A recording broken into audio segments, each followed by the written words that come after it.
to Unapologetically Fierce with Faythe, brought to you by CKJ Live. This is a safe place where my beloved tribe members and I put anything and everything on the table and dish the unfiltered tea.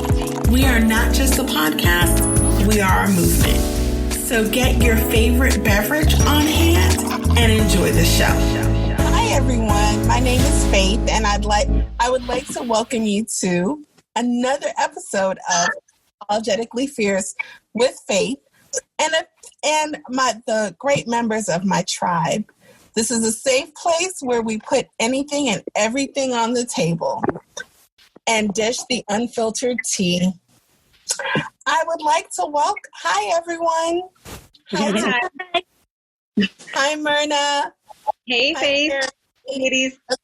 What's up, ladies? Hey. Hey girl, hey. So, tonight, we're going to continue our topic.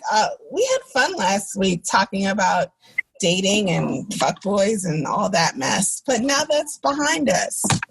So we're going to go something different tonight. We're going to talk about courting. Last time we spoke on dating and the fuckboy. You know, the bum that doesn't want to commit and just loves to waste your time because this situationship, sorry, I guess the wine is getting to me. Entanglements will never go anywhere serious, and it's just wasting your time. So now that we've sifted through the bullshit of the fuckboy, it's time to go to the next level. And it's funny because when I was sitting down thinking about this tonight, I thought about, do you guys like Candy Crush? I do like that game. And it's like with Candy Crush, and you'll see where I'm going. With Candy Crush, it's so funny because I will be like up at like 1:30 in the morning cannot sleep and go on my iPad and play Candy Crush to get that level, because there's always that level that it just seems stagnant. Like you're never going to go anywhere. And I feel like last week was that, okay, we're in our 30s, we're in our 40s, and we're still going through this. Like, no. First off topic, what level are you on a Candy Crush? I need to know that. Oh, I stopped playing years ago, but I used to love that game. I'm level 400. I'm pretty high. Like, I stay consistent off that because I'm just like, and especially like when it shows people that I've beat, like I'm not a competitive person, but to that, I'm just like really competitive, super competitive. So I'm just like, I gotta get this. Well, I stayed at level 123 for our birthday, of course, because that's my number. And that's the level I could go the highest. I think I've been to like over 1 million points on that. My son is on like level 600 plus, and he's like, you're still on 100, but that's where I'm happy. I'm happy there, and I keep wanting to beat my score. So I'm like the number one on my leaderboard, and I just keep beating my own score. That's my joy. Really? Yeah, I'm like on 400 and something. And like I've been on this level for like a week, and it's bothering me because I'm just like, I'm like, I know the feeling is so frustrating. It's so played it or seen anybody play it, so I don't even know. Like, is it like what, matching, like the little tile things that you have to match, or? Yeah, kind of. Like you have to. It gives you like this. It gives you like this board, and it's kind of like a matching. But you have to beat it in time. Like it's time. So you have to. My anxiety would like spike, and that would be a problem. Like it's time. Exactly. Okay. It takes over from Bejeweled. Do you remember Bejeweled? Yeah. Okay. Oh, I used to love Bejeweled. Garden Scapes, and it's like the little matching thing, and I'm like on level like. I won't tell y'all because y'all are going to judge me. But it's a safe place here. I'm on level 1829, but I've been playing it for like months now. Yeah. Like little, like really quick, I can do that. Yeah, but like when I was playing it, especially like last night and today, like on my break when I was playing it, I really thought about it. I'm like, this is so, you can compare this to like relationships, you know, because it's like, okay, you remember when we were younger, like Donkey Kong, like, and Pac-Man, like you wanted to go and Miss Pac-Man, like I was that person that always wanted to beat an Atari and like go to the next level.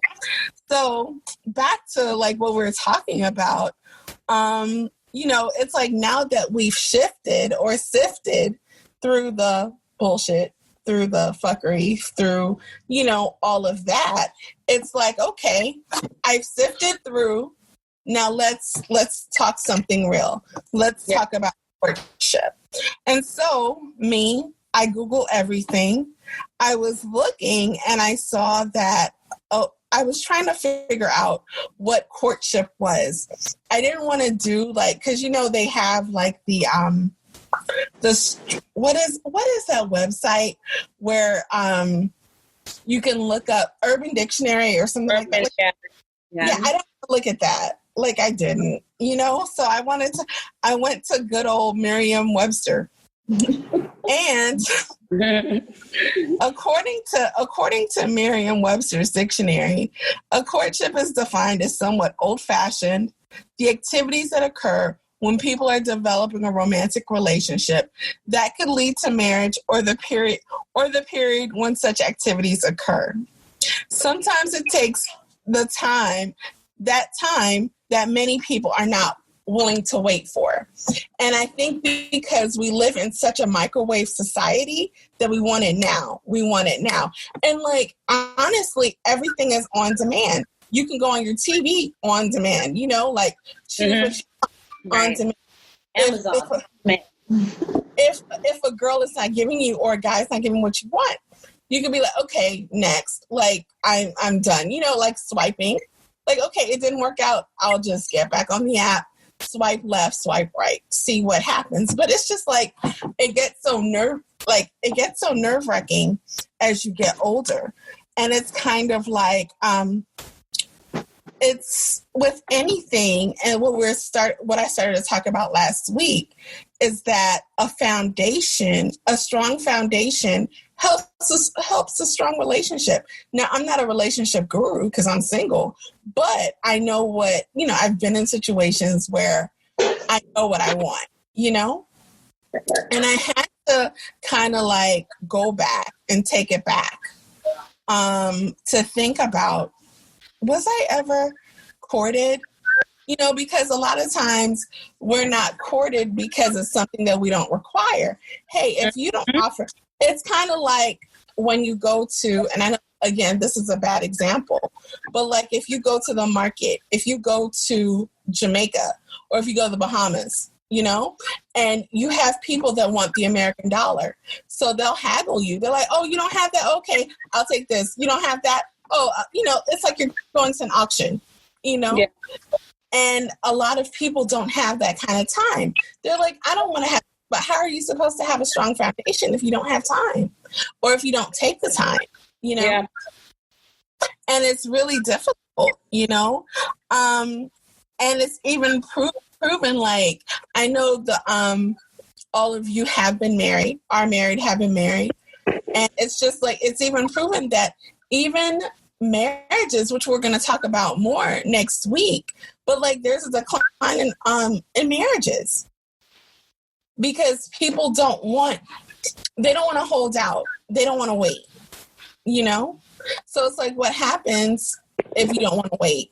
That's when you meet the fuckboys. That's when you meet all that other stuff that is kind of pushing you away. Unless you're like, no, I'm going to wait. I'm going to hold my standard. I'm going to wait. And then, but I think a lot of times we're like, we don't want to be lonely. We don't want to do, like I was talking to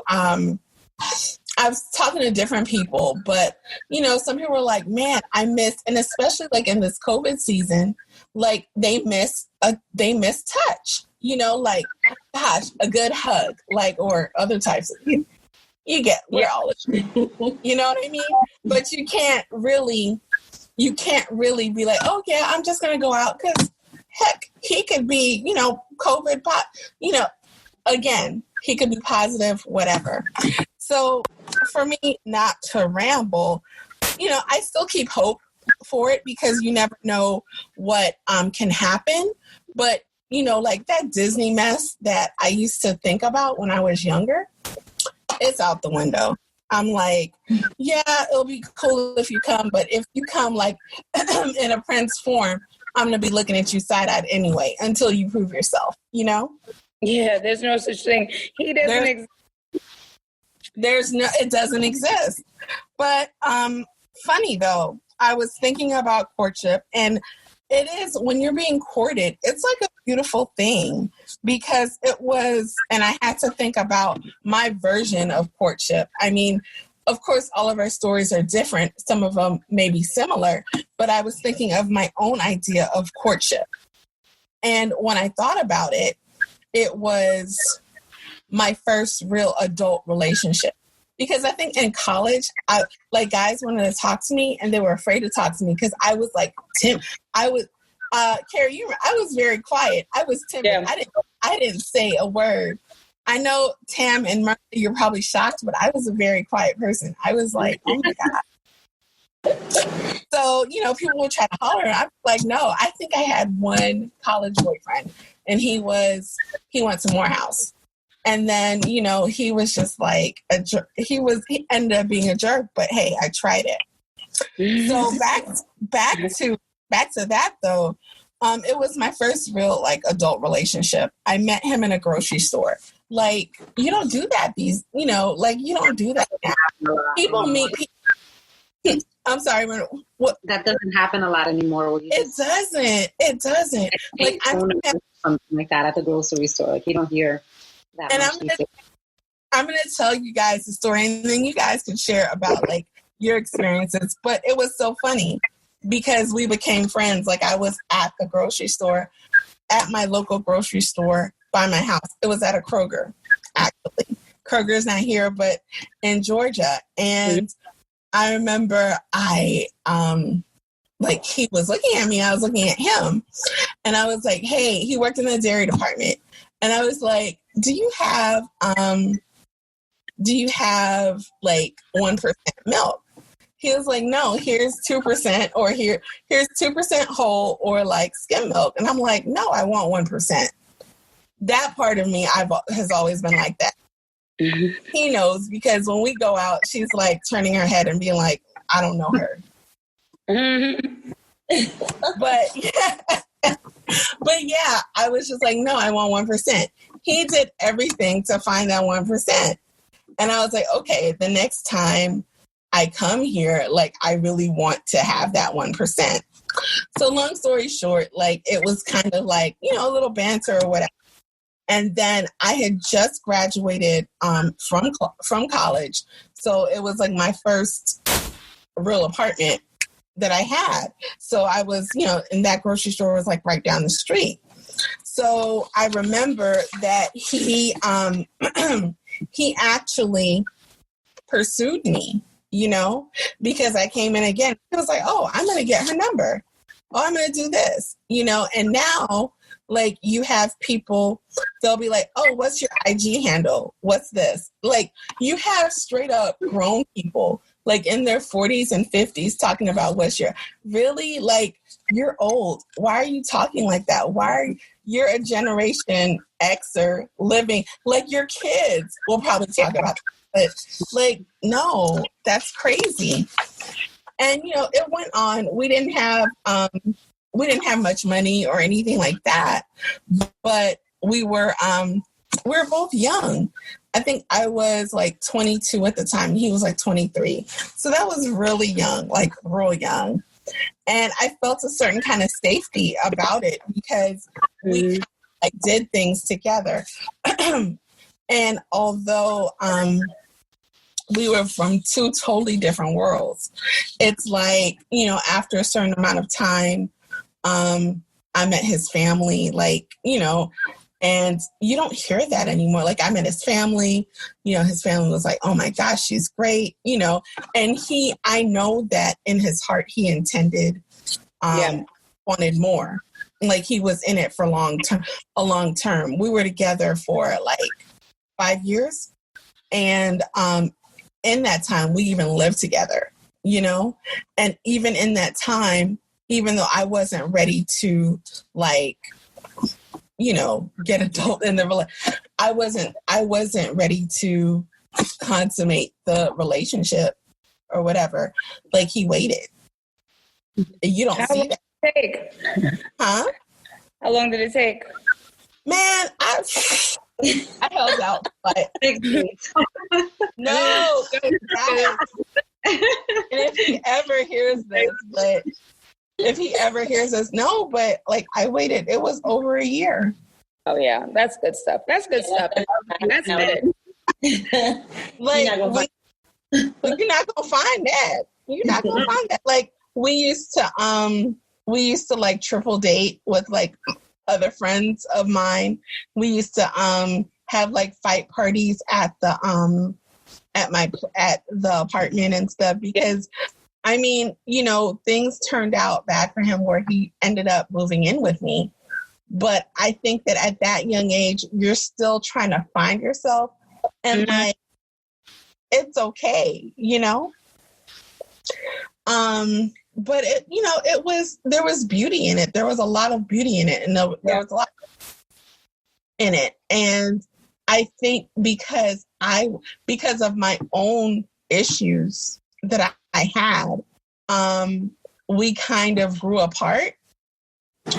And that's why we weren't together. Like, I let a lot of outside influences and everything, and, you know, hey, things happen. But like, that's the only time I really think about courtship, you know?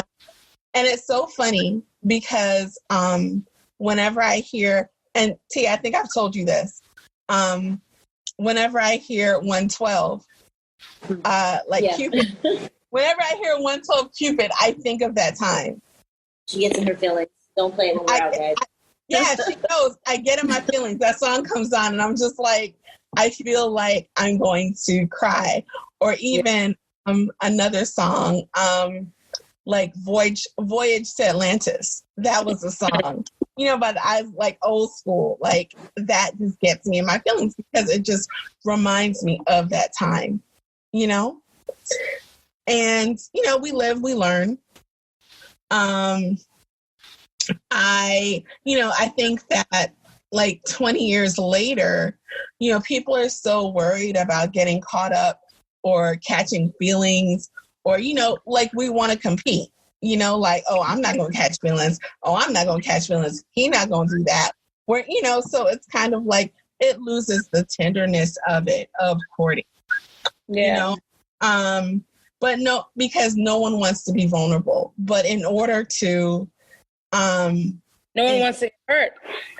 Yeah, no one wants to get hurt. No one wants to be vulnerable. And I feel, and it's so funny because like now, I feel like even doing this podcast, I have become extremely vulnerable. Like, I was vulnerable, but I've become extremely vulnerable because there goes, you know, hey, it's girl talk, but, you know, sometimes you have to break down those walls and you never know who's listening or what someone can learn from it, because you can always learn from others. And I think, and I sit back and I think about this podcast, and like, it's kind of like talking to my younger self. Remember, I think, Kerri, we were talking about that. Remember? Yep. About talking to your younger self. So, yeah. So that's me. But what do you ladies have to say? Have you ever, I know you guys have been married, so tell us stories about like your courtship. Who wants to go first? I'll go first. You go first? Go ahead, Tam. Okay. So it's interesting for me because my first boyfriend and my first experience with courtship is now my husband, but there was a large gap in between us being 15 and courting and getting married. So I courted him, or he courted me twice. So it was just very different. Like, when we were teenagers, it was a lot of like Sundays after church, he would come to the house and we would hang out on my mom's couch and we would watch TV and, you know, like little things like that. Like, if my older brother was going out, sometimes he would like take us with him, you know, if he was in a good mood or something. So those were like our little like courtships, like little things. Like we didn't go to the same school, so we would write notes to each other and like, you know, mail it, like actually mail it and stuff like that. Like that was courting for us. And then when we got back together in our 30s, our courting was a lot different because now we're both adults, we can do things. So now we're, you know, we're going out to dinners, you know, we're taking trips, or we're doing different things. But yeah, it is a good feeling to have somebody treat you that way. And also it's a perfect time to get to know the person. That's when you do all your talking and like your important talking. Because when you first meet them, you know, it's kind of like what do you like to do for fun? Or like, blah, blah, blah. But like when you're in the courtship phase, that's when you get to know, like, well, what are your plans for the future? Like, you know, what do you want to do with your life and things like that? Like, what do you see for yourself with children? How do you want to raise your kids? And I feel like it's a very important time in any relationship because it's when you get to know the person. So I'm all about it. I like it that you had two different timelines, like younger you and then mature you. I think that's kind of beautiful. It's like it's meant to be. It's like it circled back. It's like you knew me at a young age, and here I am as a woman, and we're doing it again. I think that's kind of neat. Yeah, and you have to like learn each other all over again because you assume because oh my god, we dated when we were 15 through I think like 21. Yeah. So getting back together at 30, 31, it was a completely different experience. So why did you break up? Huh? Why did y'all break up? Because he joined the Navy and he was overseas. So trying to like manage a long distance relationship being that young, it wasn't really a good idea because, you know, you kind of want to go out there and experience things and you're not together. So it makes it a little difficult. We argue about things. So it just wasn't, I mean, we remained friends the whole time, but it just wasn't working out. He left when we were for you guys, like right into school. Like where it ended up. That might have been a blessing in disguise that you guys had that break because absolutely. Yeah. Not together as fully grown adults, you know, with the I don't think if we had tried to grow together, like, you know, how that would have gone, but you know, we had our space, we got to experience things and just grow. So when we came back together, like we both knew what we wanted. It wasn't any, you know, like it was everything was out there, whatever we wanted to do, we've done. So yeah. That's so sweet. Whenever I hear that, I've heard that story a million times. And whenever I hear it, I'm like, oh, it's always like the first It's time. so funny. We even filled out like this little book that like that I bought, of course, that like the things that we liked when we were like 15 and things that we like now. And it was just interesting to see like where our mindsets were at like before and after. And we were like, man, we really have grown up. Like we were like kids when we first started dating. So I like it. So, Myrna, you know, yeah. Wow. So like Tamara, I've been with my husband since we were teens. We started dating when I was still in high school. Our courtship, I think it's probably a little different because maybe it's a product of it being the 90s or where I grew up or us being Puerto Rican families, his family and mine. It just sort of felt like my family adopted him. And that was how he courted me. He spent a lot of time just sitting on my couch, watching TV with us. He's really good friends with my brother, still to this day, all these years later. So, I try to think of like courtship. The way I think of it now is sort of wooing a woman or even a man, buying for his attention, or that might be buying gifts or spending time. But when I try to like think about what I remember as a teen, what I thought courtship was, it was really just about paying attention to me. That was the currency, you know, that we feel like he's paying attention. I'm being courted. He's like interested in me.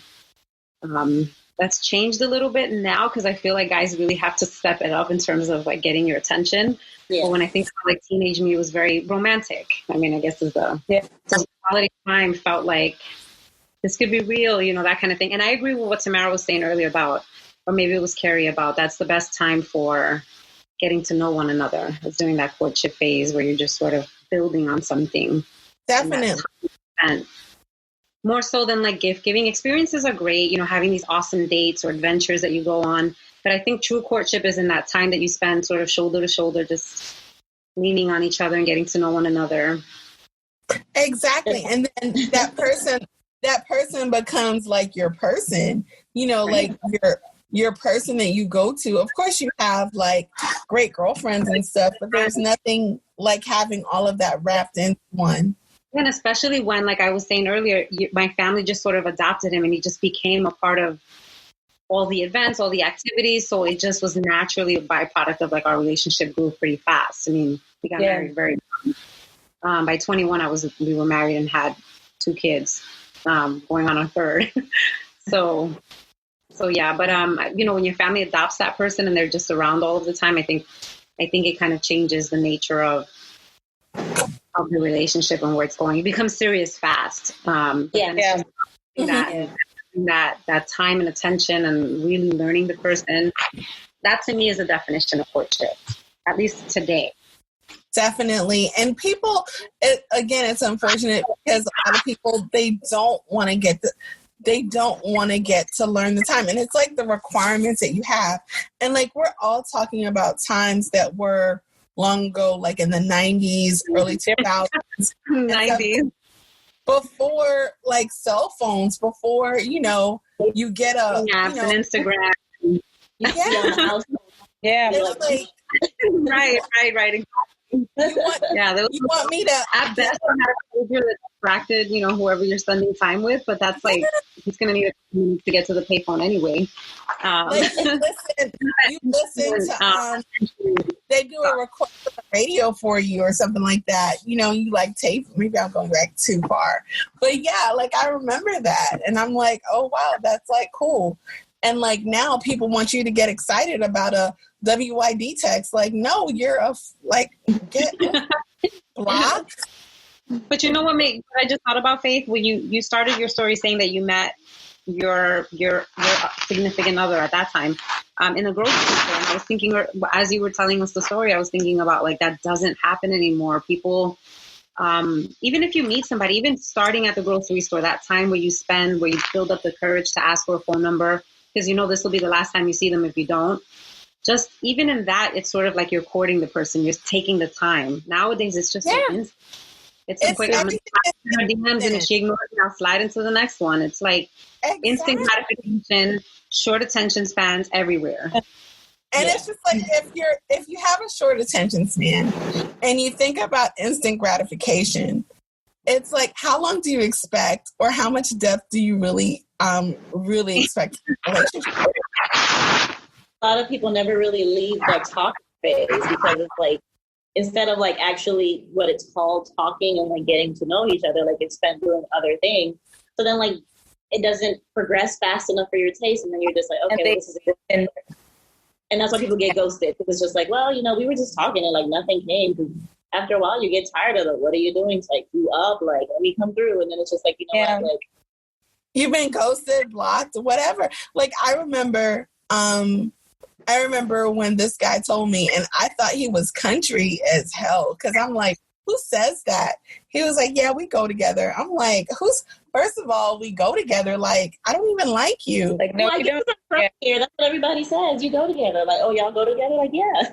Y'all go, like, I heard that in middle school. Like, y'all go together? Well, I mean, that's what we used to, well, granted, yeah, that's what we used to say in middle school and high school. Like, oh, yeah, we used to go together.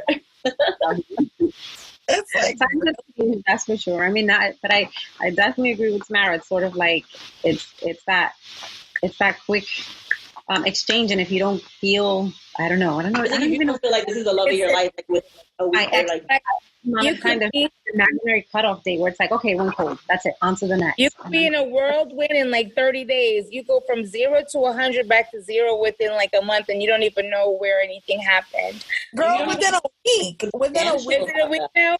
Okay, I was or like a day. We took 30 days that time. With me, it was a lot different. I was courted. I believe I was courted by probably about 2.5 men. I say a half because I kind of messed that up. But with my now husband, I met him at 20, and I wasn't looking for a relationship, which was the interesting part. I really was adamant against it, just wanted to date. It was a great hot summer in New York, and I was just having a great time, and I didn't want a relationship. And I met, unbeknownst to me, that we could have possibly met like 5 years prior, and we did not. And we revisited everything again through his cousin, which was my friend. And we hit it off that day, which was July 2nd, 95. And we've been together ever since. And, you know, he made me love New York. We really were like tourists in the city. I think of the Empire State Building, the Circle Line with the boat around it, 42nd Street, comedy clubs, restaurants, walking at nighttime, just talking, getting to know each other. So it was a beautiful thing. One, he couldn't come to my house, and I wasn't really comfortable going to his house. So we met, you know, you got dressed up, you did your hair, you did your makeup, you got a special, you know, outfit.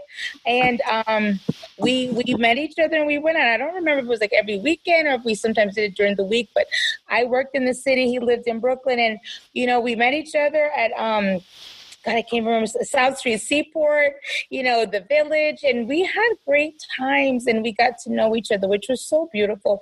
And we didn't have sex, which is really, really one of the key things I wanted to mention.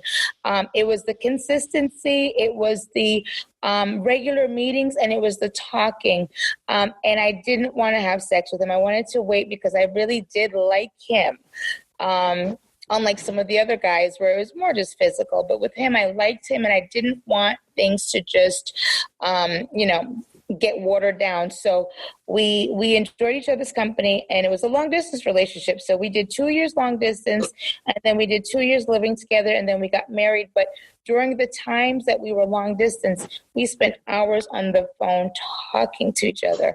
We literally will fall asleep on the phone. I'm talking about 5, 6, 7 hours on the phone, talking about any and everything. But what's so funny as I thought about this episode is that he still was very cautious and still kind of told me what I wanted to hear, because just because you're talking to someone doesn't mean they're going to be transparent. They still can be the person you want them to be. Like, we never really went into his childhood or a certain in-depth conversation because I was 20. I didn't care. It wasn't like my priorities weren't, you know, what was this? What was your father like? You know, what was your parents' marriage like? No, those are the questions I ask after we're older, more mature. But we did spend time talking hours upon hours. We would sleep and wake up and continue and hang up and press the buttons, beep, beep, beep. Are you sleeping? And call each other back. And we did that forever. And we traveled, you know, I would drive up to New York by myself.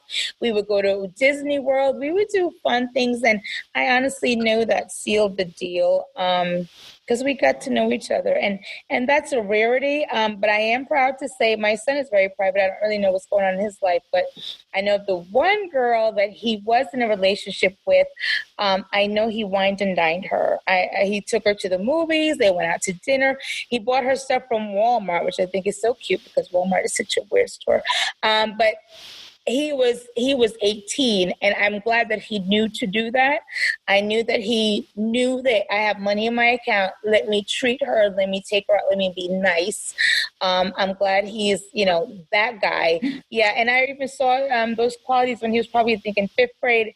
And he liked a girl, and he wanted to buy her the perfume I was wearing, which was probably like something from Calvin Klein, like for $80. I was like, no, sir, you're not. And he wanted to buy her a rose, which we did, and he wanted to buy her chocolate. So I like that he knows that's what you're supposed to do. You treat a lady like a lady, and you make her feel special, and you spend your quality time, and you spend time on the phone. So I enjoyed that. And, you know, when I think of things like that, it still makes me feel good because those were our really fun, innocent days, and it built our foundation. And we did it for 2 years like that. That's great. That's great. But once sex comes in the play, everything changes. So the longer that doesn't happen, the more you kind of get to know someone in a more intimate way is what I believe.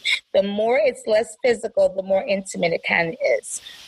But it's funny to just like, okay, being out in these single streets, like you get both those, hey, like I want to hit it or whatever.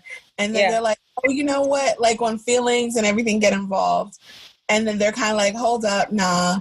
Let's go backwards. Let's try to court.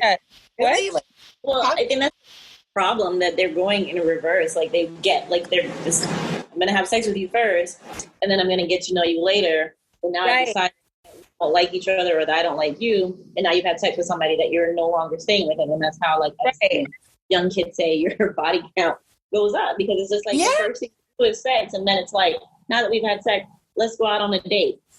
Mm-hmm. What are you talking about? Like, you know, like, it's just backwards. It's so backwards. And so a notch on the belt is what it is, right? It's a notch on the belt, but it's like, how much do you really, dude? We're going about it the wrong way. Not that there is the right way, but it's just like, no, there's a better way. How about better? Well, it depends on what you want. And the thing is, like, I feel like people don't establish like what they want ahead of time. Because if all you want is sex and you're having sex and you're on target, you're doing what you're supposed to do. But like, if you want a relationship and you start off with the gate having sex, after you've had sex, you're like, oh, now I want to have a conversation. They're like, oh, but that's not what I want. And now you're like upset. Now you feel like this person just used you for sex, you know, and it causes all this other emotional stuff that really should have been addressed in the beginning. Mm-hmm. I agree. We talked about that a little bit last week, but about just having expectations and being clear about what they are, because otherwise, how is the other person going? They're just going to do what's right for them. And that may work for you or it may not. But the only way to consistently get what you want is to lay down that expectation and then not be hurt if that person doesn't need it. Kind of recognize it as soon as you can.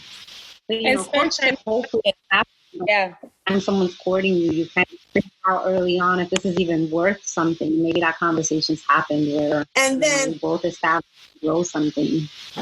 And then when you're courting too, like, you can't really be courting everybody, you know what I mean? Like, you can't. First of all, then you're not courting. Then you're just like dating. Then everybody has like a bunch of people. Defeats the purpose. Exactly. Like, you have this whole bachelor, you know, like, you're like, not. You can't afford to do that. You can't. Like, just focus on one. Well, the point is to get to know one person really well. So if you're dating several people, you're already not courting. Now you're just playing around. You know what I mean? Like, maybe you that you take a little more serious. But like, it's if you're not investing all the time in that person, it's not courting. It becomes a distraction. Like, I remember this other, like, if I could really look back, I remember this other dude. Like, I think he wanted to court, but I was looking at him. First of all, there was a huge age difference, and I was just like, no, I can't. Like, I was... What was it? I was like 20. No, I was 32 and he was 24. Yeah. So I was like, no. I was like, no. But I mean, he was for a guy is really for a girl in her 30s. 24 is really young on a guy if you're in your 30s. Like, you know, you gotta try this stuff out, but like 24, like she said, on 24 on a guy is a little different. Like, yeah, it was, take you to the club and you I'm going to sleep. We went on cool dates and stuff, but I just like couldn't get over the age. And it was funny because he was like, we just kind of like gelled. I think because we went to we found out we had a lot in common. So we had a lot more to talk about, and like, we just hung out. But, you know, I think after he was probably like, ooh, you know, 30, you know, she's in her 30s. She has her own place. She has this and that, whatever. You didn't get to come. But I was just like, I don't know. Like, 24 just kept on popping up in my head, you know? It was crazy. It's crazy. But, you know, hey. Differences are they're going to be a deal breaker at some point. Yeah, I think that, like, just to like wrap it up, I think that, you know, we all, because it's a beautiful thing, like when you see like older couples and like they've been together for like 40, 50 years and like they look at each other like they're teenagers, like that teenage love, you know, that's so beautiful. So, you know, that's all as being single, that's all that you can kind of like wish for or like pray for. And, you know, things happen when they're supposed to happen. So, but ladies, this, you know, hey, this was great about talking about courting. It just kind of took me back to memory lane. Took me down memory lane. But I want to thank you, ladies, as always. Thank you, audience. Join us next week. We're going to dive into marriage. That should be very interesting. Thank you for listening to Unapologetically Fierce with Faythe.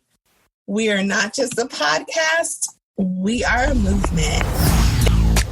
Thank you for joining us at Unapologetically Fierce with Faythe, brought to you by CKJ Live. Come back and visit again to hear more of the unfiltered tea that we are ready to dish. And remember, we are not just a podcast, we are a movement.